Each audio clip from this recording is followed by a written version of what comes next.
Panic मत हो, दूसरे की मत सुनो, अपनी जिंदगी अपने हिसाब से रखो।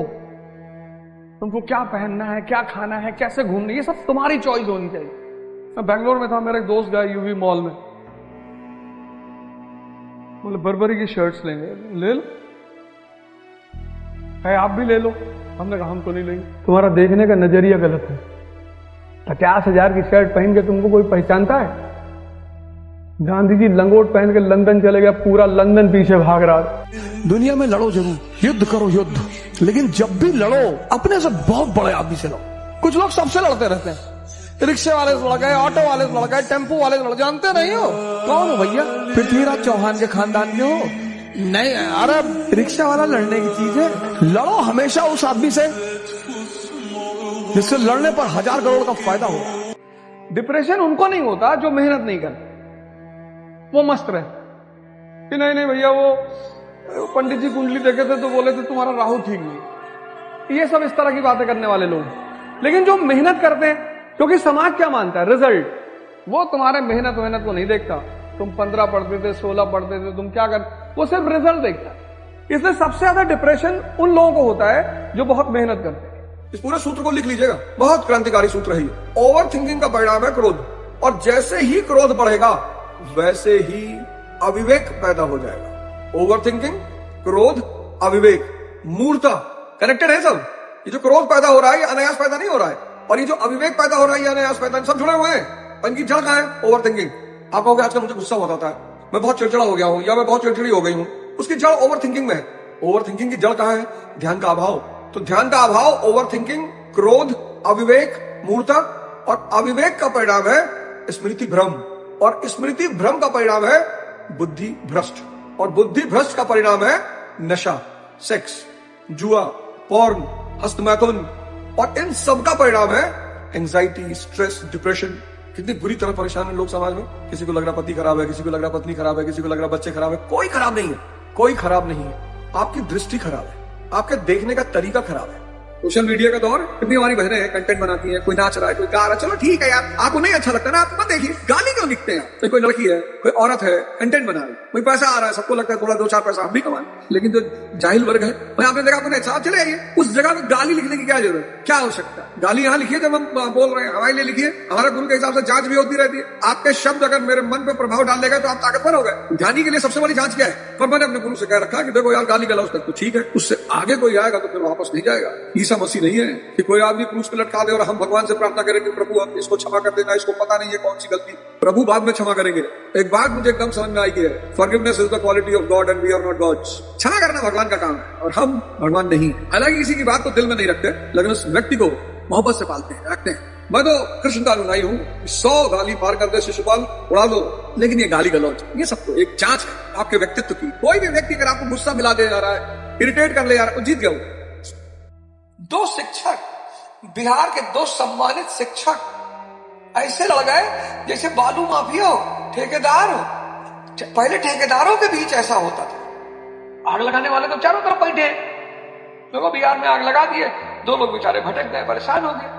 अब सब मजा ले रहे हैं, अब सब मजा ले रहे हैं, अब कोई किसी के पक्ष में खड़ा, आगे खड़े होने को तैयार नहीं है, अब सब मजा ले रहे हैं। शिक्षक इस तरह से कैसे गलती कर सकता है? शिक्षक किसी को कैसे गाली दे सकता है? पर्सनल दे दे अलग बात है, तुम्हारी आर्थिक स्थिरता है ही नहीं, खुद ही चनामृत मांग रहे हो बाहर घूम के, ए भैया थोड़ा सा और चनामृत दे दो, ए भैया।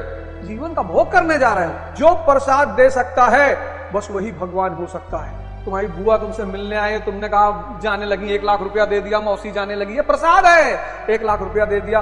और चाची को 1 लाख रुपया, और भाभी को 1 लाख रुपया, और उनका कुत्ता आया था 50,000, तुमने उसको भी गले में बांध दिया, तुम भगवान हो गए।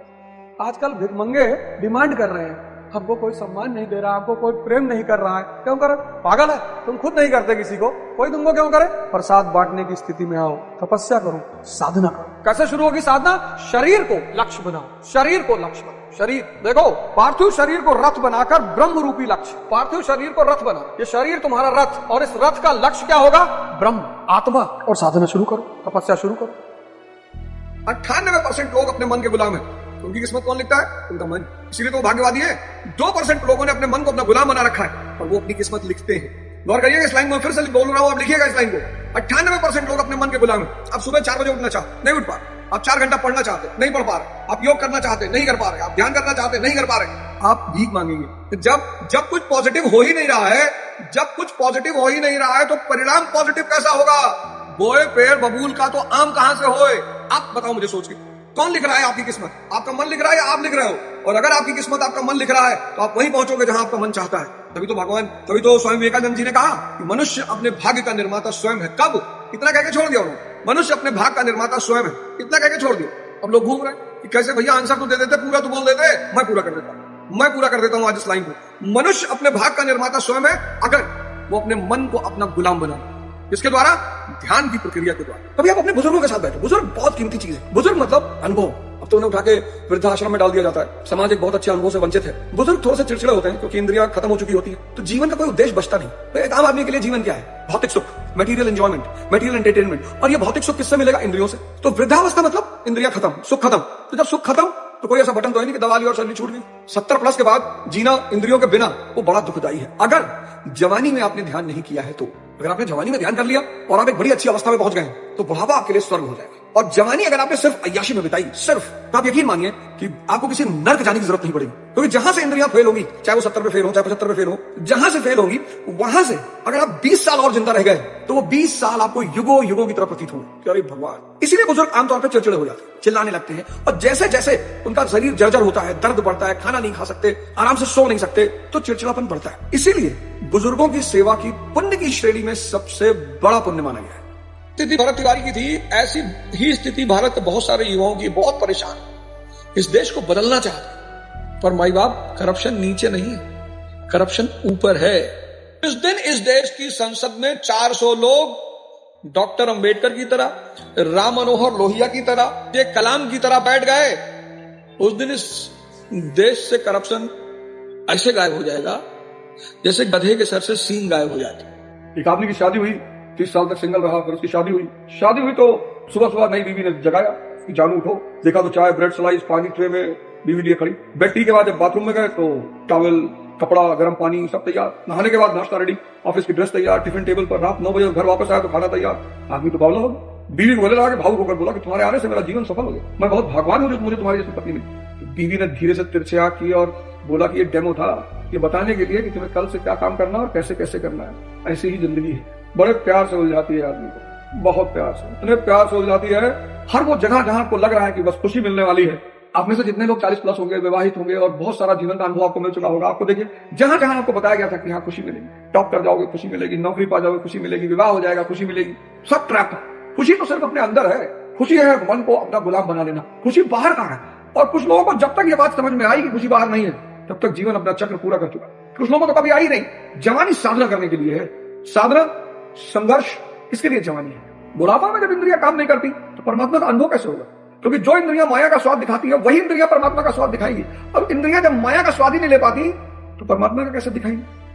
एक तो तपस्या है जो जबरदस्ती आप डर की वजह से करते हो, एक तपस्या है जो लालच की वजह से हो रही है कि अगर मैं तपस्या कर लूंगा मेरी बॉडी बड़ी अच्छी बन जाएगी और मैं पैसा कमाने लगूंगा, मैं बहुत अमीर हो जाऊंगा, मैं IAS बन जाऊंगा, मैं नेता बन जाऊंगा। ये लालच के भाव में की गई तपस्या, डर के भाव में की गई तपस्या, लालच के भाव में की गई तपस्या, इसके परिणाम बहुत अच्छे नहीं होते। तपस्या स्वेच्छा से और मस्ती से की जाए। उठना है बॉस सुबह 4 बजे, सीताराम सीताराम सीताराम जय सीताराम। आप डर में तपस्या मत करो, आप लालच में तपस्या मत करो, आप भाव में तपस्या। और भाव में तपस्या कब होगी? जब आप ध्यानी होंगे, जब आप अपने मन को हुक्म देने लगोगे। 4 बजा, अलार्म बजा और आपने अपने मन से कहा कि उठ जाओ भाई।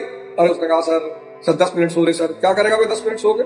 फिर बदतमीजी करने लगा। जैसे ही बदतमीजी करने लगा, आंख तो बंद है ही आपकी, वही सुमिरन चालू, यज्ञ चालू, सांस पर ध्यान, शरीर ढीला, आंख बंद और यज्ञ चालू। अगर ये कला वाकई में आपके पकड़ में आ गई तो साहब आप दुनिया में कमाल करोगे। तो ध्यान करना ही करना है, क्योंकि मन स्वभावतः इंद्रियों सुखों से जुड़ा हुआ है। स्वभावतः इंद्रियों के द्वारा वो ईश्वर का दर्शन पाता है। अच्छे भोजन में, अच्छी स्त्री में, अच्छे पुरुष में, भौतिक सुखों में। मन जो है इंद्रियों के द्वारा माया का भोग करता है, और चूंकि उस माया के भोग के दौरान उसे ईश्वर का स्वाद मिलता है, इसलिए वो उस तरफ भागता है। यही अज्ञान है, यही अज्ञानता है, इग्नोरेंस। इसलिए पूरा दर्शन शास्त्र एक शब्द से भरा हुआ, इग्नोरेंस। जिस दिन आप दूसरों पर ध्यान देना छोड़ देंगे ना, उस दिन आपकी 100% समस्या खत्म हो जाएगी। देखो जंगल में क्या है? कुत्ता है, सियार है, लोमड़ी है, शेर है, गधा है। अब गधे की जो नजर है वो घास से ज्यादा नहीं जाएगी। हम क्या